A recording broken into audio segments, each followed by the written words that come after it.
Getting paid? Compliments mostly. For city council, it's $20 a meeting and all the paper you can eat. It's good to be here. I appreciate this very much. I'm concerned about our tax rate. City's facing a $37 million deficit in 2012. Twice that much, possibly from the state. If all of the state cuts are made, and the city then is facing about a $67 million shortfall in that respect. Neighborhood crime is primary for me. Having seen a lot of burglaries in my neighborhood, I'm very concerned about the crime rate, the theft rate, the vandalism that's going on, the dumb things that people sometimes pull in neighborhoods. I believe we need to increase fire and police protection. I know that the police department is adding 50 new officers with the federal stimulus, but that's just putting a Band-Aid on a gushing wound. We need more officers, more police and firefighters. Transportation's a big issue, especially on the streets we travel. Lots of potholes. A lot of streets that are showing disrepair and have for quite a while. I would like to see more attention to our streets in our neighborhoods. It's great on the thoroughfares, but the neighborhoods need help too. Graffiti is a sore spot for me. In the neighborhood association, I instituted what I call a 24-hour turnaround. From the time it's discovered to the time it's gone is usually 24 hours, weather permitting. Of course, if it's raining, it's a little difficult to get out and erase graffiti. But we have had a good program. I believe because of this program that we have, we've essentially wiped out graffiti. We have little pockets here and there when a new kid moves into the neighborhood. But once he or she establishes their graffiti symbol, it's gone.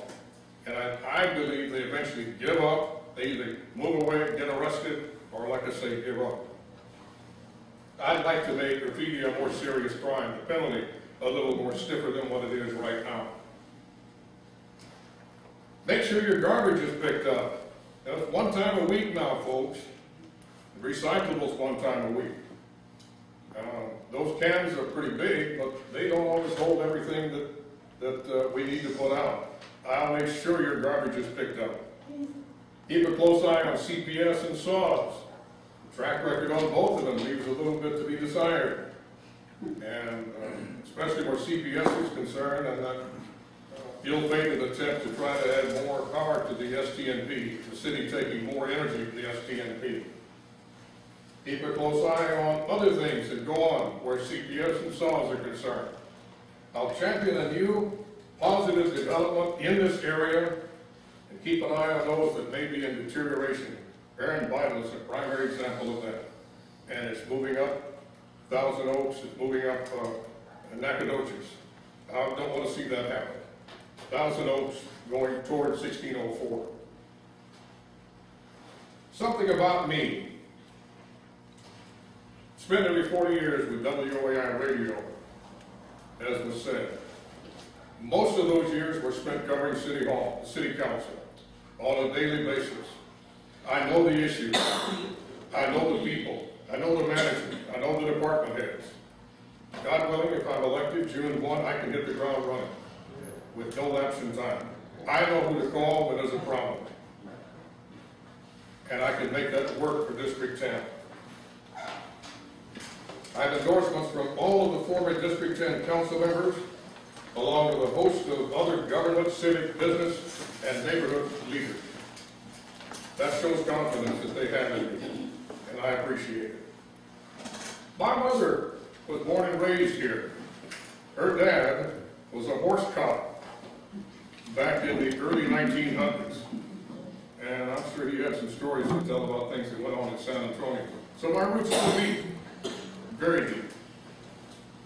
I plan to institute what I'm calling Friday in the Field, where I will spend all day Friday and Saturday necessary to complete a project helping neighborhoods erase graffiti, pick up litter, and generally beautify District 10. There's a lot of places where beautification is desperately needed. Spent the past 7 years, as I said, as president of the hills of Park North and keep San Antonio beautiful, and I've got a keen feeling for what it will take to beautify District 10.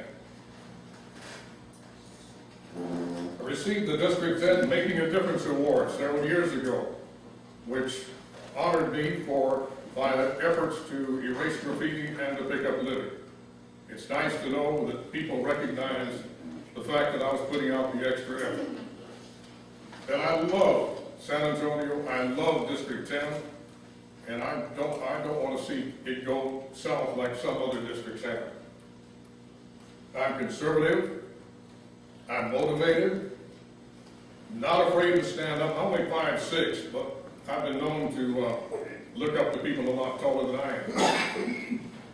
I'm not afraid of tackling a hard issue head on. Having said all that, I want you to know that I would love to have your vote. I've been doing a lot of block walking, and it's an eye-opener on the issues that people are concerned about. It may seem simple, some of the issues may seem simple to the district overall, but to that individual it's important. And I plan to take all of that in my stride. Like I say, I would love to have your vote. Thank you. Thank you.